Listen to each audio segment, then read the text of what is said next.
आपने ज़रूर पानी के ज़खायर में दरख्तों की ऐसी तस्वीर देखी होंगी, या आपने तालाब या झील में अपना अक्स भी देखा होगा अगर आप इसके करीब खड़े हों। दरअसल रोशनी सतह से उछल कर वापस आ सकती है, और सतह से भी, और यहाँ तक कि पानी से भी। और ये वापस पलटना रोशनी का, इसे रिफ्लेक्शन कहते हैं। रोशनी सतहों से टकराकर वापस पलट सकती है, और ऐसा करते वक्त ये लॉ ऑफ रिफ्लेक्शन की पैरवी करती है। आइए लॉ ऑफ रिफ्लेक्शन को समझते हैं एक आसान सरगर्मी के जरिए। तो इस सरगर्मी के लिए आपको एक सादा आईना चाहिए, और आप आईने को बिल्कुल सीधा 90 डिग्री पर दीवार या किसी और सहारे के साथ रखेंगे। आपको एक गत्ते का टुकड़ा भी चाहिए, या कुछ भी जिसमें आप पिन लगा सकें, क्योंकि इस सरगर्मी के लिए हमें 4 पिन चाहिए होंगी। आपके सामने 2 पिन नजर आ रही हैं। तो शुरू में हम ये करेंगे कि इन पिन को गत्ते पर इस तरह रखेंगे। यकीनी बनाएं कि पिन सीधी हों।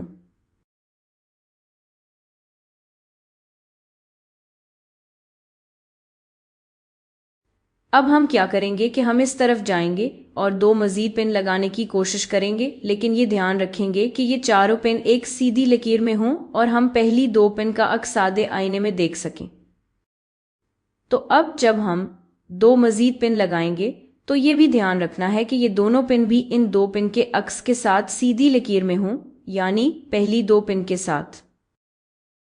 तो ये चारों पिन, 2 असली पिन जो आप छू सकते हैं और 2 का अक्स, हम सिर्फ एक पिन का अक्स देख सकते हैं, दूसरी इसके पीछे छुपी हुई है। ये सब चारों एक सीधी लकीर में होनी चाहिए। अब हम क्या करेंगे कि चारों पिन निकाल लेंगे और जहां ये लगी थी वहां नुकात पर घेरा बनाएंगे।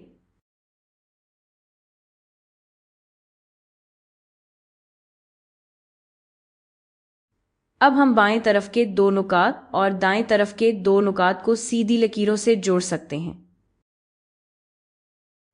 और हम एक नॉर्मल ड्रॉ कर सकते हैं जो इस आईने के परपेंडिकुलर हो।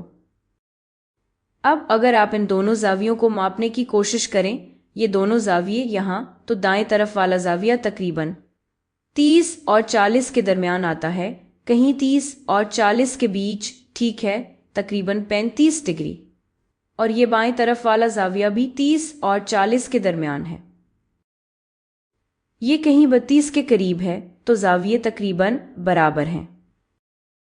असल में ये जाविये बिल्कुल बराबर नहीं हैं, क्योंकि हो सकता है कि पिन लगाने या लकीरें जोड़ने में मेरी तरफ से कुछ गलती हो गई हो।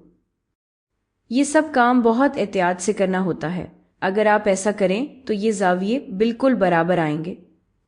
तो ये वाला जाविया यहाँ, ये एंगल ऑफ इंसिडेंस है और ये दूसरा एंगल ऑफ रिफ्लेक्शन है। और लॉ ऑफ रिफ्लेक्शन ये कहता है कि एंगल ऑफ इंसिडेंस हमेशा एंगल ऑफ रिफ्लेक्शन के बराबर होता है। अच्छा, अब ये लेज़र की मदद से देखते हैं। तो यहाँ मेरे पास एक लेज़र है और मैं इस लेज़र को सादे आईने पर मार रही हूँ, और आप देख सकते हैं कि ये कैसे रिफ्लेक्ट हो रही है। तो अगर हम इंसिडेंट रे और रिफ्लेक्टेड रे बनाए तो वो कुछ इस तरह नजर आएंगी, और नॉर्मल सादे आईने के परपेंडिकुलर होगा। तो ये एंगल जो एंगल ऑफ इंसिडेंस है, ये एंगल ऑफ रिफ्लेक्शन के बराबर है जो यहाँ है, और यही लॉ ऑफ रिफ्लेक्शन है।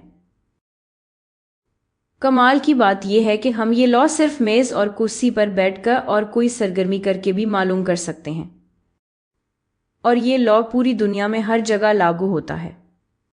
हर जगह रोशनी इसी लॉ ऑफ रिफ्लेक्शन को फॉलो करती है, जो आप अपने घर में भी मालूम कर सकते हैं।